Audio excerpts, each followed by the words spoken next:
Colored pencils come in basic color packages for school children, upgraded sets for architects and other professionals, and elaborate collections of shades for the serious artist. It isn't so much the color variety that determines the quality, but the pigment concentration in the lead.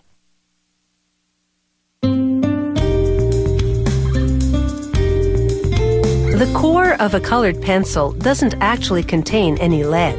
It's composed of pigments, minerals, and binding agents. This company invented a unique type of colored pencil. The lead composition is such that it allows you to brush on a bit of water after you draw to create the effect of watercolor paints.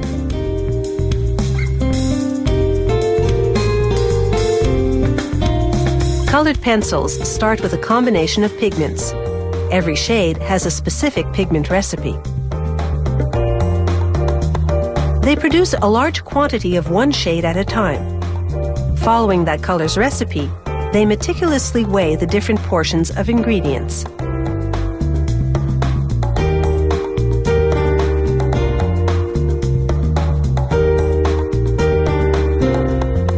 They boil a specific quantity of water and additives and add binding agents, a secret blend of gums, resins, or waxes.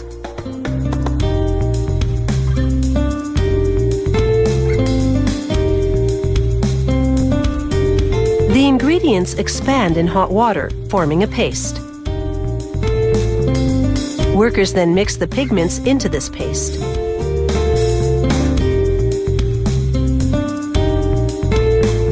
The next machine processes the paste into fine chunks, intensifying the color.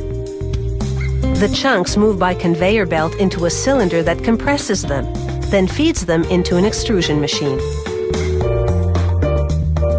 The extruder squeezes the paste in a continuous stream that is the diameter of the pencil lead. In a top-secret process, the next machine chops this long lead into pencil-length leads. But the leads can't write just yet. They're bathed in a vat filled with a mixture of chemical waxes. These waxes coat and impregnate the leads, in this case, red ones. Wax is a color delivery vehicle. As you write, it rubs off and adheres to the paper, taking pigment with it.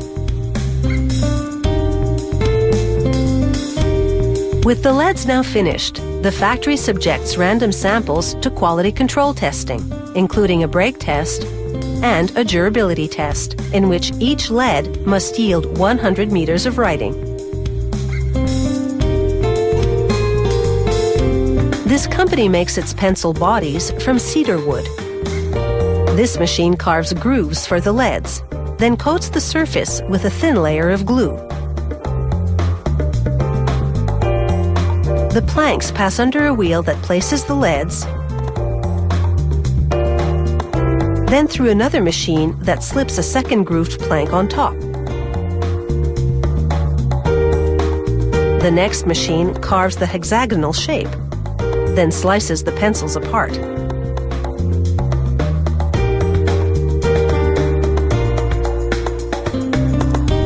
One at a time, the pencils shoot through a vat of colored varnish. Their exterior is now the same color as the lead inside.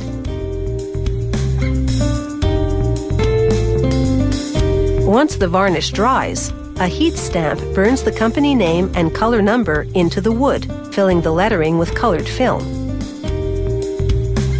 Then the pencils roll across an abrasive wheel, sharpening as they go. The unsharpened end gets a cap of varnish, either in white or the same shade as the pencil lead. The factory's equipment feeds the appropriate colors to the packaging area.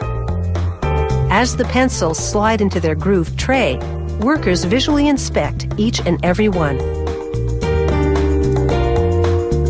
From pigments and planks to an artistic medium, the story behind the making of colored pencils is hardly black and white.